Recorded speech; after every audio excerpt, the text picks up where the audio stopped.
आजना ऐराणी बातम्या. जननायकसाठी थलापतींनी 275 कोटी मानधन लिधं.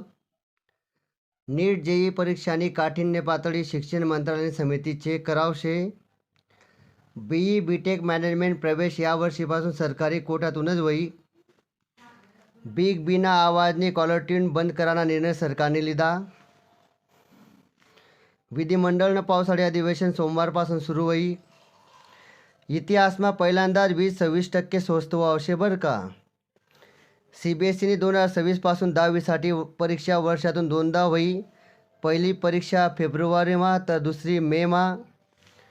लोणार पर्यटनासाठी मेकर फाईन लवकरच सी प्लेन सेवा. सरकार महाराष्ट्रमा 8 ठिकाणी सी प्लेन सेवा सुरू करावशे. 3 दिंड्यासले वारीमा विठ्ठल निर्मल दिंडी पुरस्कार भेटावशे बरं का. विदर्भाना व्याघ्र प्रकल्प 1 जुलैपासून पुढील 3 महिन्यासाठी बंद करण्यात येईल शेतस. शिक्षक भरतीनी सर्वसाधारण यादी बुधवारी जाहीर. समृद्धी महामार्गावर आता 24 तास खड्डे दुरुस्ती पथक तैनात राहावशे बरं का. 16 अब्ज पासवर्ड हॅकर्सकडे जावामुळे नागरिकसले सरकारने आवाहन करले की त्यासना पासवर्ड बदली लेवायला पाहिजे. पॉलिटेक्निकना प्रवेशसाठी 30 जूनपर्यंत मुदतवाढ देर शे सरकारने.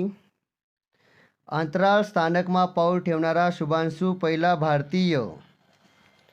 कसोटी क्रिकेटमा ते स्टॉप क्लॉकना नियम भारत इंग्लंड दुसरा कसोटीपासून लागू. 13वा पासपोर्ट दिननिमित्त सरकारने पासपोर्ट सेवा 2.0 नी घोषणा करी. आता लक्षात ठेवा मित्रस्वनी, 2 महत्त्वाचा विषय. शुभांशु रायनी अंतराळ स्थानकमा पाऊल ठिसन देशनं नाव रोशन कर. आणि त्यानंतर महत्त्वाचे विराट कोहलीनी सांग, अनेक दिग्गज क्रिकेटर सांगणार की विराट कोहलीने कसोटी क्रिकेटमा वापस यायला पाहिजे. पण विराट कोहलीने सांगा की आत्मसन्मानपेक्षा मोठी गोष्ट कोणतीच नाही आहे. मित्र सोनिया आता आजना ऐराणी सुविचार आवडणार होती तर चॅनलला सबस्क्राईब करा आणि व्हिडिओ 2 जणले वाटलावा. थँक्यू.